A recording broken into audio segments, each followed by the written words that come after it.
Dans les zones reculées du Mozambique, l'année scolaire commence le plus souvent par une pénurie de livres.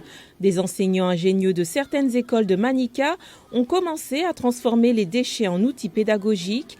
Les enfants de CP apprennent en jouant. Les gens achètent des contenants d'huile de cuisson. Ensuite, nous les ramenons, nous les lavons et les transformons en matériel pédagogique. Les écoles de Manica recyclent les contenants en plastique et carton et les transforment en objets découpés, permettant aux enfants d'apprendre les chiffres, les lettres et les syllabes. Quand les enfants dans une classe n'ont pas leur propre matériel, ils ne sont pas motivés. Mais quand ils voient ce matériel, c'est merveilleux. Cela les aide vraiment à apprendre à lire, à écrire. Même avec les mathématiques, par exemple, ils apprennent les nombres et comment compter.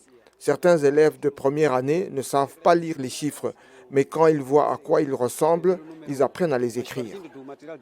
Assis par terre sur de minuscules bancs faits d'eucalyptus et de troncs de pin, les enfants reçoivent ce que les enseignants appellent une soupe de chiffres et de lettres qu'ils utilisent pour compter et construire des mots simples. L'enseignante Marieta Neva note que le recyclage du matériel a changé la vision de l'enseignement à Bandula, un village qui manque presque de tous les outils de base. Nous n'avons utilisé que la théorie, ce n'était pas assez pour les besoins des enfants. Maintenant, en utilisant ce matériel, nous pouvons montrer aux enfants des choses tangibles.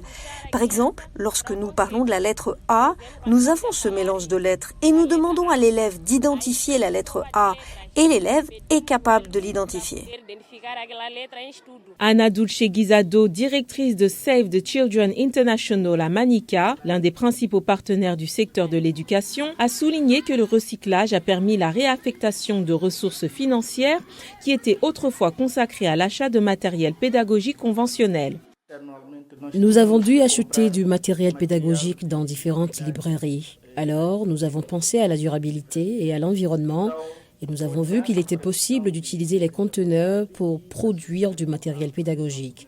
Donc, je peux dire que c'était l'une de nos plus grandes réalisations parce que nous produisons ce matériel pédagogique que les enfants utilisent depuis 2019, 2020 et qu'ils utilisent encore aujourd'hui. Selon les enseignants, l'enseignement ludique et interactif et le matériel pédagogique contribuent à stimuler la créativité et l'amour de l'apprentissage.